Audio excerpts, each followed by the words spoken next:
जन्म के समय से ही एक स्त्री के ओवरीज में 1 मिलियन एग्स होते हैं, जो कि सबसे अधिक होते हैं। यौवन अवस्था तक सिर्फ 3 लाख एग्स बचते हैं। उनमें से भी सिर्फ 300 से 400 एग्स रिप्रोडक्टिव एज में ओव्यूलेट होते हैं। इसका मतलब उम्र के चलते इनफर्टिलिटी बढ़ती चली जाती है।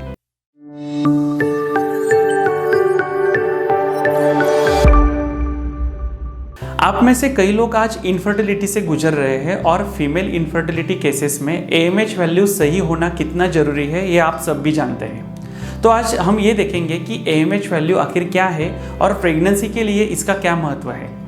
AMH एक हार्मोन है जिसका फुल फॉर्म है एंटी म्यूलरिन हार्मोन, और AMH वैल्यू यानी कि AMH का स्तर जिसके वजह से हमें ओवेरियन फॉलिकल के रिजर्व संख्या के बारे में पता चलता है, यानी कि ओवरीज में कितने स्त्री बीज या फॉलिकल है या अंडे बचे हुए हैं।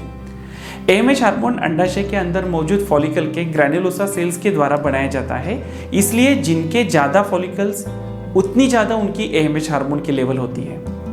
प्रेगनेंसी के लिए मासिक चक्र के दौरान AMH का नॉर्मल लेवल 1.5 से 4 नैनोग्राम पर ml के बीच में होना चाहिए। यह लेवल बिना किसी गर्भ निरोधक दवा के सेवन से ही होना चाहिए। इस हार्मोन के लेवल को चेक करने के लिए FSH टेस्ट करवाया जाता है। जन्म के समय से ही एक स्त्री के ओवरीज में 1 मिलियन एग्स होते हैं, जो कि सबसे अधिक होते हैं। यौवन अवस्था तक सिर्फ 3 लाख एग्स बचते हैं। उनमें से भी सिर्फ 300 से 400 एग्स रिप्रोडक्टिव एज में ओव्यूलेट होते हैं। इसका मतलब उम्र के चलते इनफर्टिलिटी बढ़ती चली जाती है। पर यह तो नेचर है जिसे हम बदल नहीं सकते। बदल सकते हैं तो सिर्फ AMH वैल्यू का अननेचुरल तरीके से घटना, जो कि आज बहुत ही बड़ी समस्या है। शरीर में जब वात दोष बढ़ जाता है, प्राकृतिक कफ जब दूषित हो जाता है, और इसीलिए जब रस और शुक्र धातु परिपक्व नहीं तैयार हो पाते, तब महिलाओं में AMH वैल्यू घटती हुई दिखती है। रस धातु जब शरीर का यापन या पोषण करने में कम पड़ता है, तब शुक्र धातु गर्भधारणा का कार्य नहीं कर पाता है, क्योंकि ठीक से एज का पोषण नहीं हो पाता। एग्स मैच्योरिटी पर ओव्यूलेशन में दिक्कतें आने लगती है।